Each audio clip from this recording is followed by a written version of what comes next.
Howdy, howdy. Good morning, And welcome to But It Was Aliens, the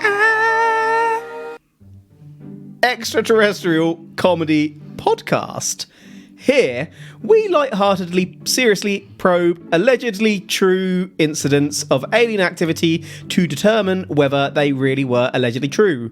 As you've probably guessed, it's my turn to host this week. You can call me Kev, Greybeard, Lord, Master. Honestly, I don't mind. Here with me, as always, is the artist formerly known as Granville Moonwalker. Now he's known as Sally. And this week, we are driving across the country to a place I visited before. That place is Cornwall. Don't like the name Sally. Cornwall, be quiet, Sally. Apologies for any Sallys out there. Cornwall is right on the tip of the UK. Southwestern UK, to be precise. Did you know that Cornish pasties were invented so that miners could hold onto and eat a meal? They'd eat all around the crust they held before throwing it away as to not poison themselves with whatever was in the mine. Anyway, Sally, on to the show. Again, don't like the name Sally. Let's dive right in, baby! Can you think of a famous Sally? No. Sally Ann? I bet there's a really famous one we're not thinking of. Is it Sally Jesse Raphael? I don't know. I'm not very good with celebrities. So... So that's diving right. Well dived. There goes a legend that a remote 13th century church in Cornwall is the site of a legend. A creature so disturbing that its story has become legend. The Legend of Sally. Since the 1920s, legend has it that this creature has been terrorising both locals and holiday makers alike. See why I don't like Sally? How? Well, that's the stuff of legend. Let's discuss the where first. St. Mawnan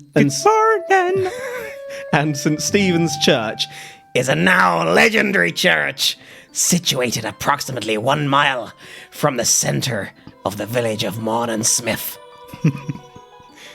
Morning, Smith. This was a peaceful church, about as picturesque as one could imagine. They're always the worst ones though, aren't they? The most picturesque. Got some sinister shit going on behind those doors. Some dark and legendary shit goes on down there. It was surrounded by woodland and accompanied by a view of the southwestern coast. But what went down here would become legend. Legend, I tell ya! So, today's case is definitely born of legend. I don't know where you got that from. But churches, never a good tale when a church is in a legend. Well, yeah, to be fair, generally happy things happen in churches, like weddings and christenings, or very sad things like funerals. So tell me a legendary event involving a church that was happy. That's what I was just about to get onto. Those ones aren't so well known unless you're part of the family involved in said events. Aren't so legend. Anything that becomes theory. Anything that becomes legend is absolutely going to be something sinister. And I've got a few photos of the church here just for you, Sally, to set the scene as we continue on. Thank you to spookyisles.com for these. Is this the picturesque church? Yes. Yeah, it's not very picturesque. Whoa. It is beautiful. So the picture I have in front of me shows a relatively small church, like a baby church, as far as churches go. And it has some gravestones in it. One of them, unfortunately, is... It's... on the huh? Yep. Dilapidated. On the who? On the huh? And it has a spooky-looking tree in front of it. I mean... Now, these pictures obviously had to been taken during daylight to be able to see it. Yeah. What I was gonna say is...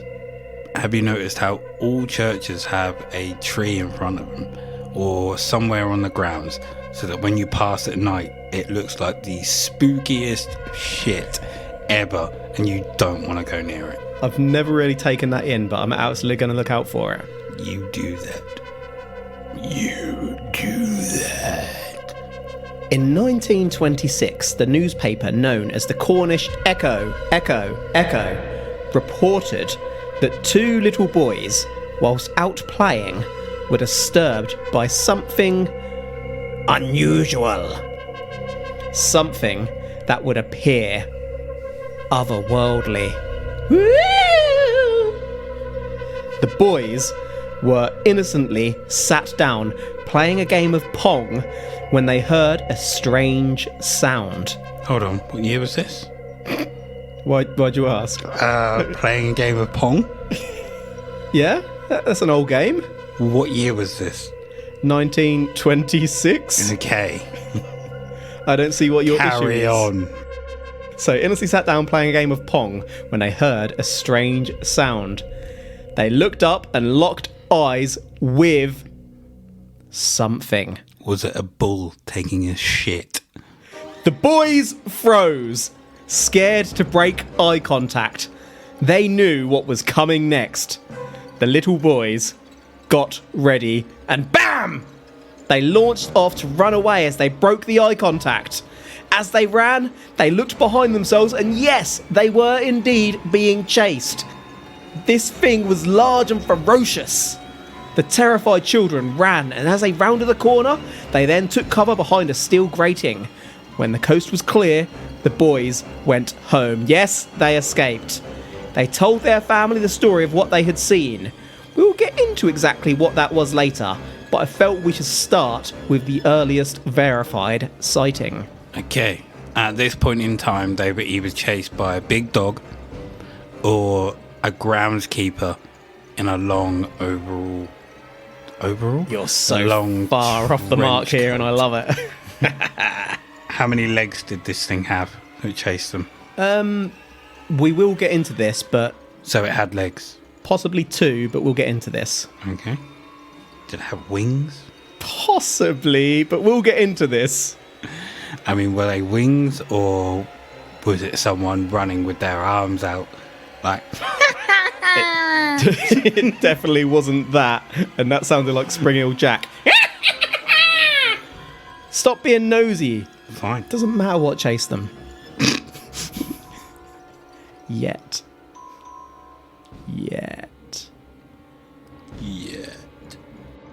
The first modern sighting of what we are covering today was only reported to have occurred on the 17th of April 1976. That's a long kind of rest time. 50 years.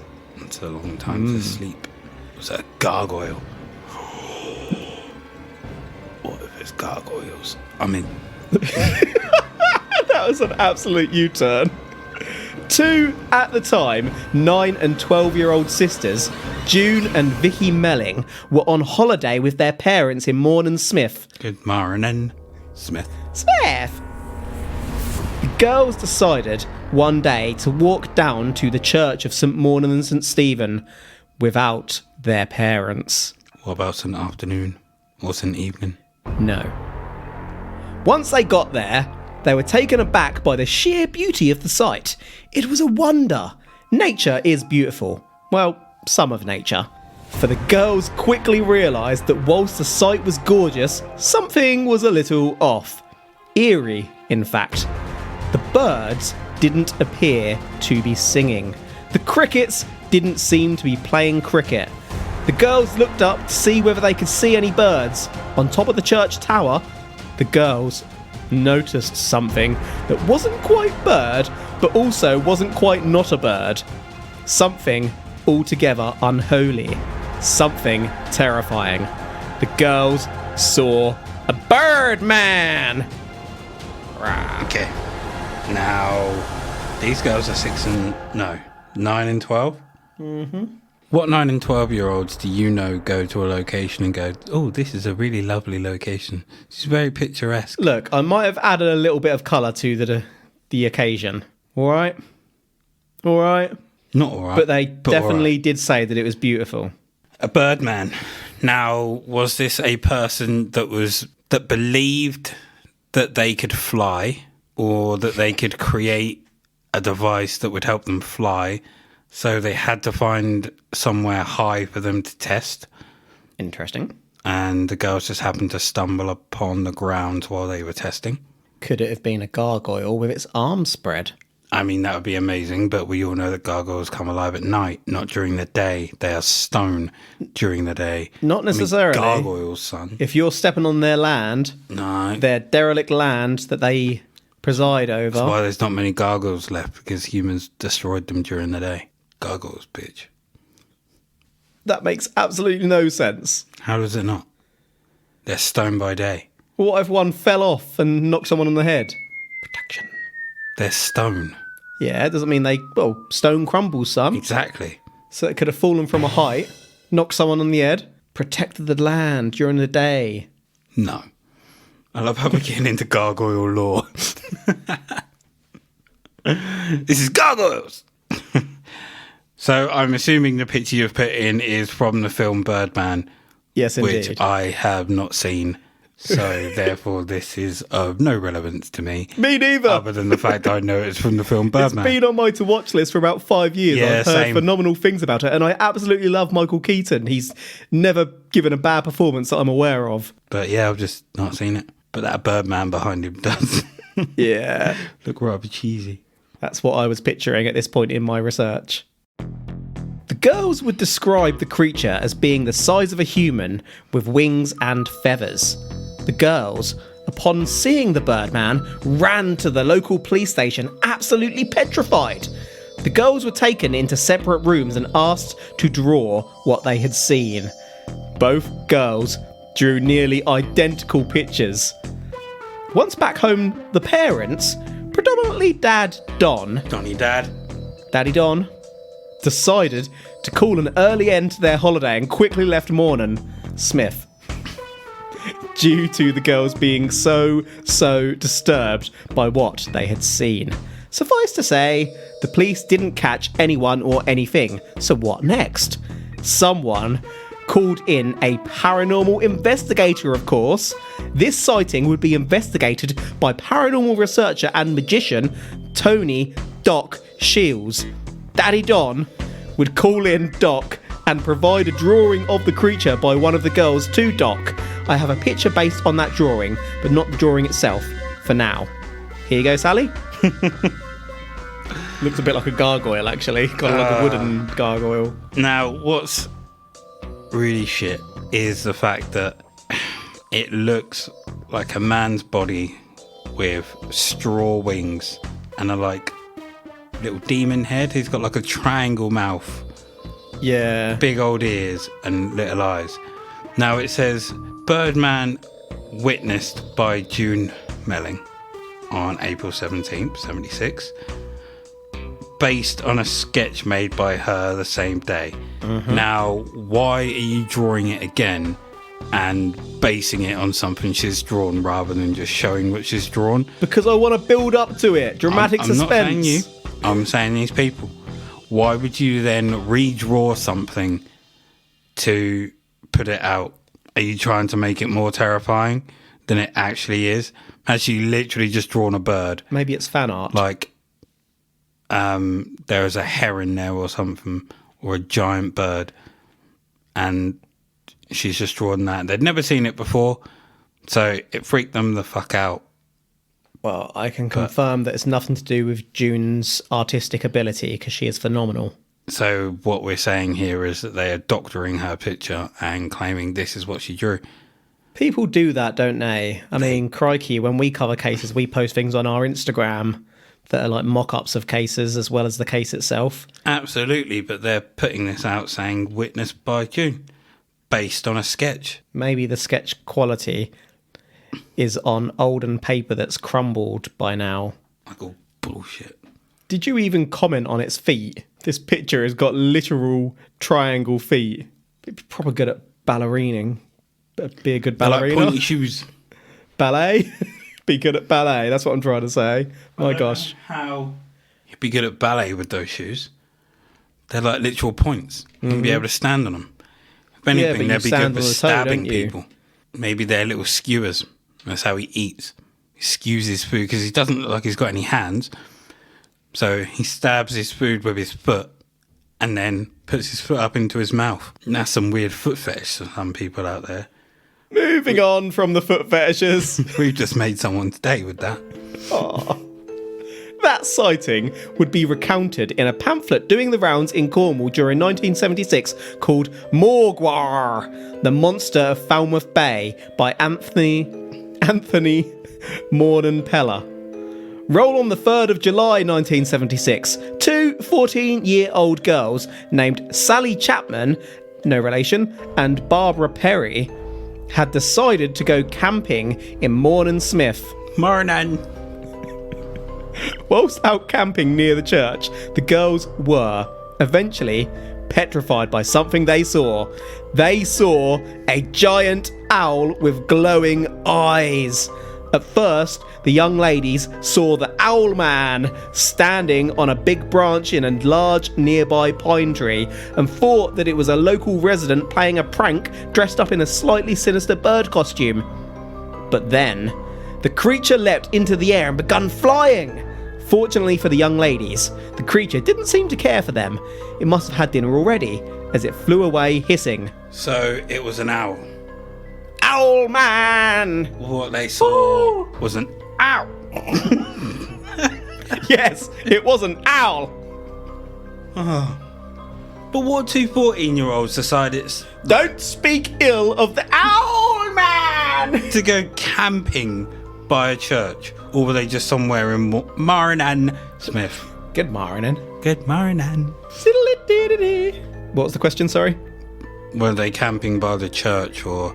Yeah, they were. Yeah, What? by like... Who camps near a church? Well, people camp in forests and with whatnot, don't they?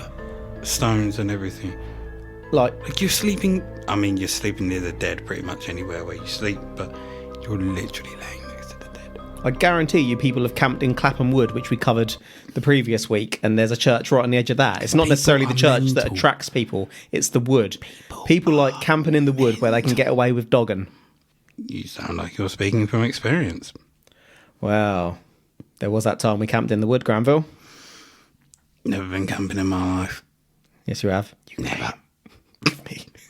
Sally, on the other hand.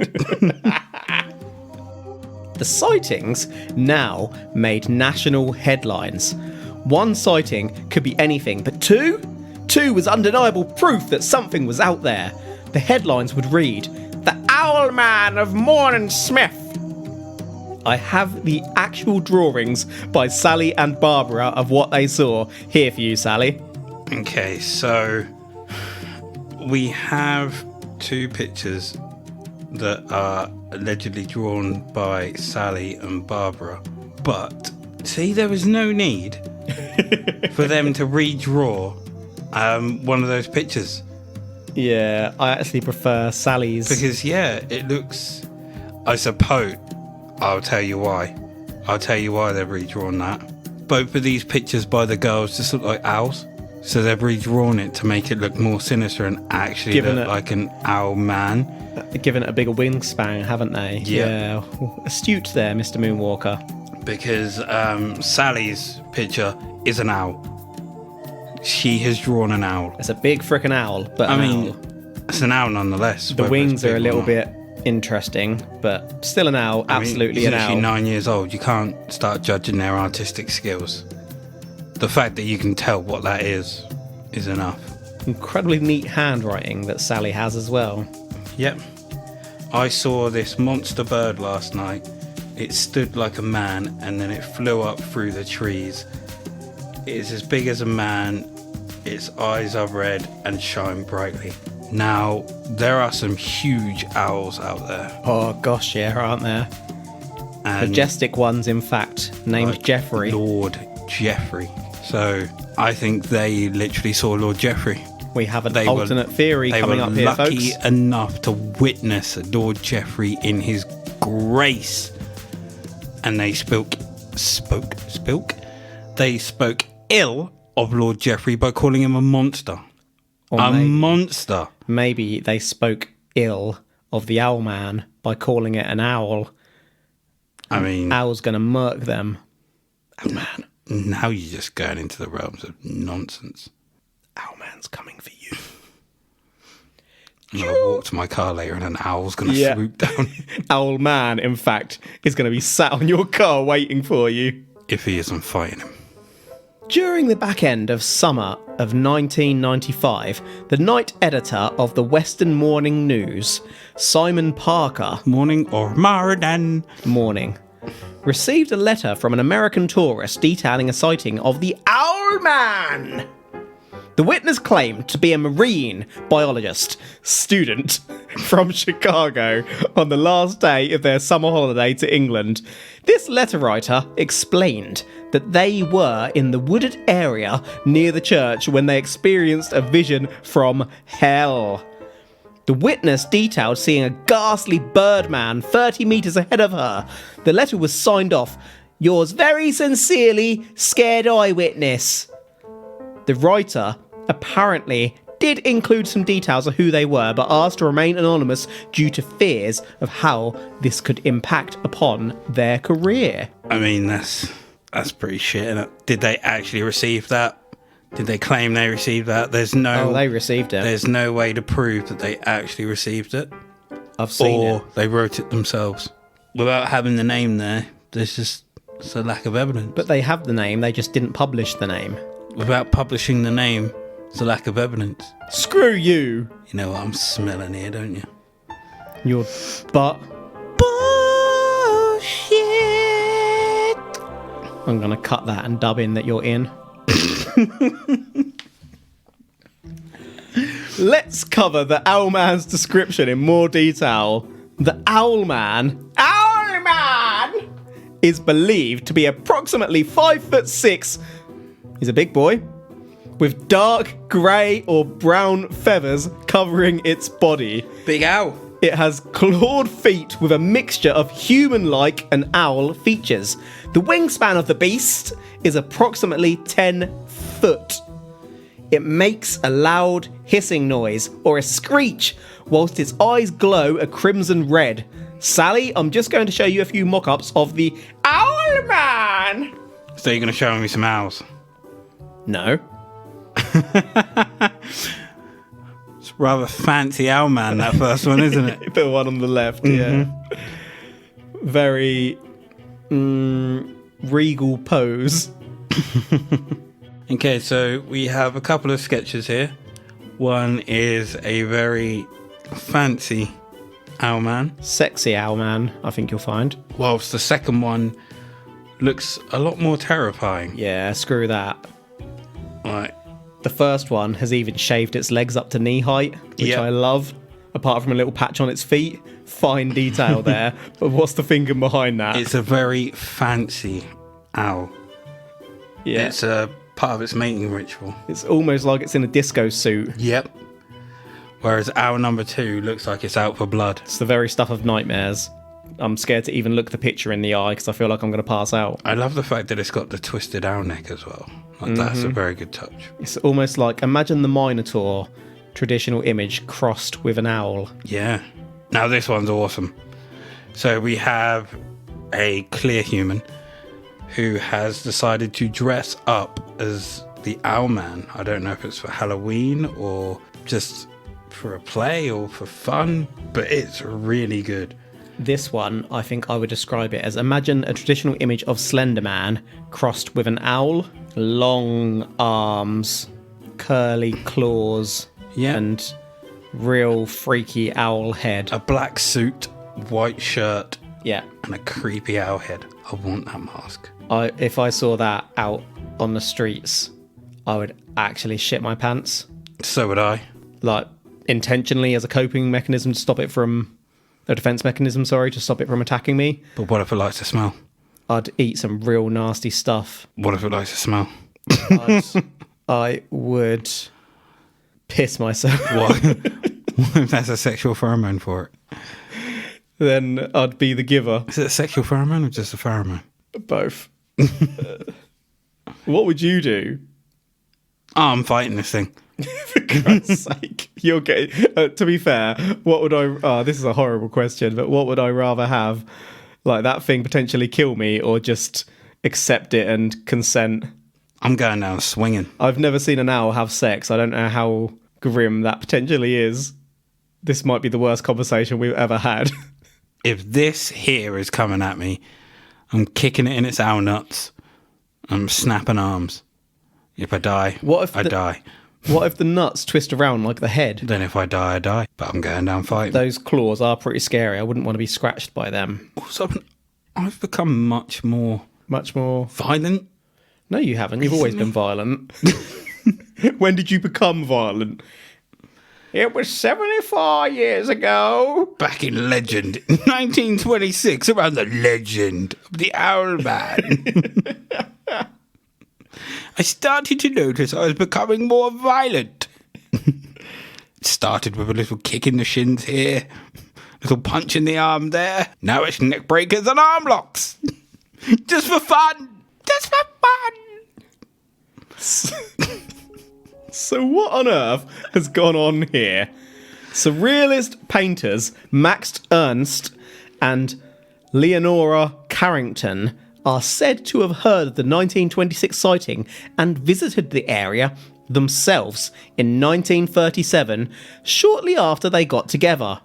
Here, it is believed that the couple began performing rituals to summon the Owlman once more. How do they know what ritual summons him? The Owlman would feature in their art from these times, particularly Ernst, reportedly through their separation and until their death. But the Owlman wasn't seen for 50 years after. 50 years. That's like a Pennywise cycle, isn't it? Some say that the Owlman is the physical manifestation of a demonic owl god. Worshippers of this god have been believed to sacrifice children as offerings to gain its favour. This is all based on a Phoenician religion. Wikipedia tells me that this was an ancient maritime or seaborne civilization originating in the Western Asia region of the Eastern Mediterranean. I should add that historically, the ancient peoples there offered pottery to their gods rather than human sacrifice, but regardless, this is the story. Slight variations link the Owlman to Moloch, though Moloch is usually more bovine in appearance, and Stolas, a great prince of hell who is a big owl man. Here's an example of owl art from Max Ernst, and yes, this is legit. And I don't really know whether that's Ernest or Ernst, but I'm going for Ernst because it's a surname rather than the first name. So these are some abstract... Surreal. Is it surreal? Mm-hmm. Okay. Some surreal... It's a style of art, yeah. Pieces. Because I'm an artist, you know, and in it. I'm not going to lie, that first one looks abstract to me. But... the last one looks abstract to me. Okay, I don't know what that second one is meant to be. It looks like a fat baby. Yeah. Kind of like a really young or height-impaired wrestler is what I'm getting. It's so weird. Art.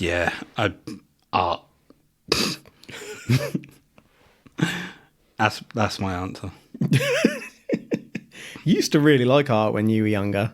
I did, but not this. Many sightings have since been reported, predominantly on the internet.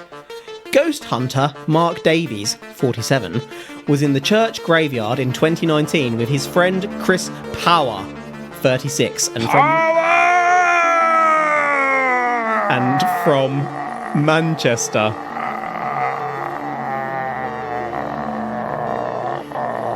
Mark would explain that there are ley lines under the church which give off paranormal energy. Mark later explained that there was a hissing in the trees and you could hear flapping. I heard it go right over my head and I was shocked. Mark then saw a horny figure which wasn't Chris. Mark described this figure as mad. Yup, it was horny and angry. Mark, being a ghost hunter, was carrying an electric-magnetic energy detector, which was telling Mark that there was a demonic energy and it wasn't safe. This would be confirmed moments later when Chris was attacked by the beast. Chris had his arm scratched by the Owlman, who also broke Chris's camera. Chris didn't even see the Owlman. He didn't have the power. He just felt a surge of energy and then 30 minutes later felt burning. Mark advises people not to go to the woods that surround the church. At this point, I'd just like to show you an image of the back door to the 13th century church. A door covered in scratches and hand marks from the Owlman. But that's not all, because the pals did film the area and indeed caught it on film. I've got a few screenshots from the film, but I'll also include the link in case you want to check it out. So there's the door for you, Mr. Moonwalker, covered in scratches. Those are some pretty mad scratches. You know, they look extremely similar to when someone just gets their finger and wipes it down a dusty surface. I mean, you couldn't tell them apart, really. Magnificent. What was that case you covered in Suffolk? I want to say Black Shook. It was, yeah. Reminds me of that. To the left. Okay, so explain this one. Punk. What they've done is they have got someone to dress up in a costume in the house and just made a really, really blurry picture of someone standing underneath a light. Like they could literally just be standing in the kitchen, arms together, with a mask on with horns, and they've taken the blurriest shot possible just so you get the silhouette. Okay, did you want to try the footage? Let's try the footage, shall we? Entirely up to you, sir. Bum, bum, bum, bum, bum. Mythical Cornish half-man, half-owl creature filmed for the first time in 40 years. Is there a creature that lives in these... What? Is there a creature that lives here? Owlman! Fuck off. Owlman! Ooh! I'm a man, but I'm an owl.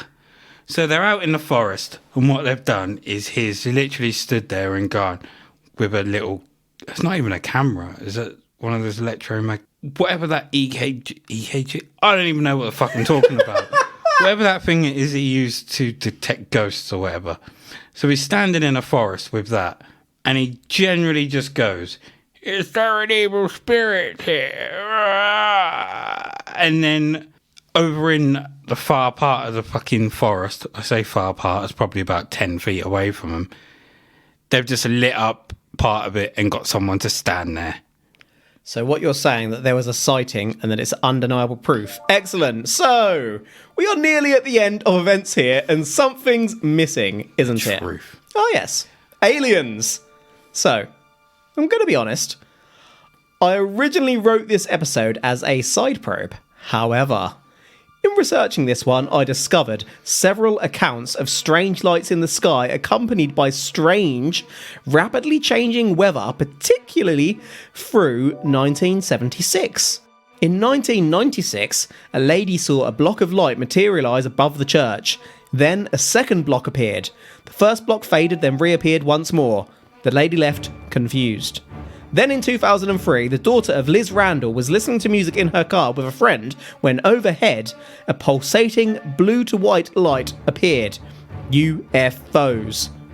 Therefore, I couldn't really use this over on our Patreon monthly bonus episodes, as a common theory out there is that this one is aliens. These lights are the crafts carrying the owl people. We've covered before how abductees often see owls. So here we are. I put it to you, rigidly, that the Owlman is an alien species visiting planet Earth in a craft which appears as an unusual light in our sky. Owlman! I mean, we took a long fucking way round to get to that, didn't you? Yeah. Nadine. The video footage has put me off more than anything else. Were you ever really on? More than I was before the video. Marginally. I was a 0.5, I'm now a 0.1. Yeah, pretty much. I mean, we've gone from gargoyles to real owls, which is what everyone actually saw. And then we've got these motherfuckers. But we don't have giant owls in this area, though. How do we know that there just wasn't one there at that time? Because I know everything. But do you? I do? What colour pants do I have on? You ain't wearing any. Fuck. He knows too much. I am a level 12 pantseer. Pantseer. Panties. Time to plop on the detective hat now, Sally. Pretty much all of the reported sightings led back to one man. You may have guessed it, or you may have forgotten. Paranormal researcher and magician Tony Doc Shields.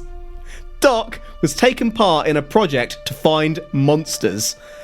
Doc had also seen and photographed the Loch Ness Monster previously. Of course he did. Doc, for many years, lived in St Ives before moving to Ponsanoof, though he would eventually leave Cornwall for Ireland.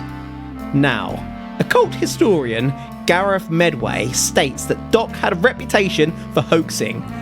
In similar monster cases promoted by Doc, witnesses were generally either Doc himself, Doc's friends, or the witnesses reported their sightings to Doc alone. Meanwhile, some witnesses wrote letters to newspapers about their sightings but could never be tracked down or verified to be real people. You may recall that in this one we had anonymous letter writers and people who had passed on photos to Doc. Meanwhile, it was said that the girls ran to the police station in the first 1976 sighting. Well, I did some fine detective work, aka Googled, and apparently there isn't actually a police station in Mawnan.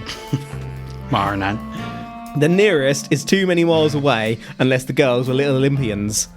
Bugger. Oh, Doc Rat. Yeah. It's a crook. Whenever someone calls themselves Doc and they're not an actual doctor, you know shit is up. Unless it's me. Or Dr. Dre.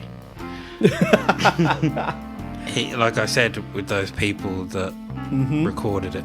So that was... No. Or... Because it happened in 1976, didn't it? Part of it. And then the footage and stuff came out, 40 years later? So was he still trying to keep this hoax up, or did he just go back to it and get other people to do it? Or did people just continue it, not knowing that he made it up? He probably... 40 years is a long time to keep a hoax up. But what if he wrote it a little bit after the fact? So where was he said they ran to the police station in 76, but he didn't actually say that, for example, until 89. Oh, okay. I'm not saying that's the case, I'm just saying that's a possibility. No, that's fair. Or did he claim it all? I suppose they could have drawn ongoing? those pictures before or after the fact and put 76 in the pictures. Because he's a paranormal investigator, so he could be adding to the story over time as he finds out more. Makes sense. But I'm thoroughly surprised that as soon as I said he was a magician, you didn't pick up on that and were like, really? The man has magic powers. I honestly don't remember you saying it. You listen so intently. There's an awful lot more to discredit Doc than I have time to explain here, but obviously not all of these sightings could be explained by Doc being somewhat of a prick. Doc wasn't around in 1926 to write to the Cornish Echo, which by the way ceased in 1952. There were also other sightings I didn't include for time, as they were literally just two-line descriptions, for example for a man called Gavin in 1989, which had nothing to do with Doc. That we know of. Church towers are common nesting zones for barn owls. Remember those giant bastard great horned owls from Kelly Hopkinsville? Well, barn owls aren't as big as them, and those horny gits would eat a barn owl, but that's not to say that barn owls are small. They can be around a foot or just over, and with their wings spread from a distance in a tree, they could look a lot bigger, plus they screech. Meanwhile, about 60 giant eagle owls, which are majestic Jeffreys at more than 2 feet tall, are lost annually in the UK. Owls. Owls? Owl. I mean, you didn't get anywhere near that, did you? No. Couldn't possibly figure that out. Punk. I mean, yeah, so owls. But how has Doc managed to keep up this bullshit for so long? Or do you think it's got to a point where people see his name and then they just go, yes, bullshit? Maybe Doc heard of a few legitimate sightings and built his tale around it, and then Doc had a child who kept at it and had a child. The child had a child who also had a child. About 100 years from now, the Docs are still at it, and the whole world is starting to believe. It's like in their lineage. Family heritage is to keep the story going. Keep this one story circulating. They claim one day it will make them rich. And now that it's out and that it's bullshit, one of them has let the family down. On that note, summarising this one, we covered today the legendary tale of the Cornish Owlman, beginning in 1926 with two little boys who were chased by the ferocious Owlman. We then moved on to the 17th of April 1976, when June and Vicky Melling, on holiday with their family, saw the Owlman atop the tower of the 13th century Church of St Mawnan and St Stephen. The girls ran to the police and desperately drew pretty much identical pictures of what they had seen. The family holiday ended early, and paranormal investigator / magician Tony Doc Shields enters the story, being given a drawing of the creature by the girl's dad Don. Then on the 3rd of July 1976, Sally Chapman and Barbara Perry, two 14-year-olds, whilst camping near the church, would see the Owlman. They thought it was a local prank until it flew away. The girls drew what they'd seen, and these drawings were similar to the other sightings. The Owlman hit national headlines. Then, in the summer of 1995, editor of the Western News, Simon Parker, received a letter detailing another sighting. This was from an American marine biologist student. Supposedly, surrealist artists Max Ernst and Leonora Carrington visited Mawnan in 1937 and may have performed a ritual to summon Owlman, who is linked to hell demons and ancient gods. Owlman didn't appear for 50 years after the first sighting though, 1926 to 1976. We then saw actual evidence of the Owlman from Mark Davies and Chris Power, with Chris having been victim to an extremely savage attack. We then finally got to the fact that strange lights have been seen around the church, and the popular theory that the Owlman is actually an alien species visiting our planet. But unfortunately, a lot of this one could be traced back to Doc the Magician. We heard some pretty damning evidence, including that there was no police station nearby for the sisters to run to during the 1976 sighting, as had been described. Outside of Doc's involvement, some of these sightings could have actually been owls. Is there anything you want to double back over, Sally? Doc the Magician is giving real magicians a bad name. So partially. I can totally throw him in the category with Harry. So I'll tell you a little bit more about Doc in just a moment, but in essence, he's more of an entertainer than anything. Like Harry. Like Tom Riddle. Don't know who that is. F. Tom Riddle? Don't know who that is. Glorious, sir. So, I suppose... I heard he was a little bitch, though. Oh, interesting, considering you regularly praise him. No. He was a little bitch. And then he became a big bitch. The bitch. So, are you saying that it was aliens? No, you're not. Don't string me along. If aliens are owls that people mistook for and they are an Owlman, then yes, this is aliens. You heard it, folks. Mr. Moonwalker is saying that it's aliens. But if this is a case of alien ships coming down and beaming down owlmen, no, this is not fucking aliens. These are just owls and the Doc being a prick. So clearly I'm not saying that it was aliens either. This one, well, it was supposed to be a UK Mothman, but firstly, it wasn't linked to any disasters. Secondly, it was linked to aliens. And thirdly, it all came back to Doc, as I said. To be honest though, loads of people have commented on these stories online saying how much they enjoyed them, so I can't hate on Doc for adding a little backstory to Mawnan and possibly for bringing a few tourists in. Doc put a lot of effort in, quite possibly just to entertain the world, and it's not like he got rich off it or his numerous paranormal publications, including How to Hoax Paranormal Effects. Doc sees himself as an artist more than anything. So, there's no owl alien species frequenting southwest England for me, but I've enjoyed the ride. Any final thoughts before you hop into your Mustang, Sally? None. I'm done. Then that's today's show, folks. I sincerely hope that you've enjoyed this one. If you haven't, I hope you one day find joy in your life. If you have, well, did you know that you can support the show in a couple of ways? We have a store over at butitwasaliens.co.uk where we have a few bits for sale. We built this ourselves and you will see me drinking from a But It Was Aliens mug daily. If it's more content you're after though, well, you can drop a few pennies in the pro pot and gain access to our monthly bonus episodes, known in extraterrestrial towers as side probes. That's right, we are probing round the globe. Probe around the globe.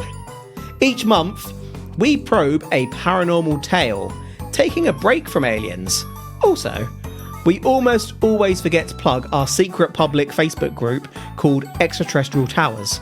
Follow But It Was Aliens and you'll find the group. You can sign up and entertain us with silly posts and memes. We absolutely love hearing from everyone, be it Facebook, on the Twitter, at But It Was Aliens, or in... On the Twitter! Gosh darn it. Or in 5-star reviews dropped on Apple or Podchaser or Spotify. You can now drop star ratings on Spotify. Help us! Help us to be a grower. Let us know what you've enjoyed. But until next time, if we have eardrums, how do we play them? The truth is up there. Hashtag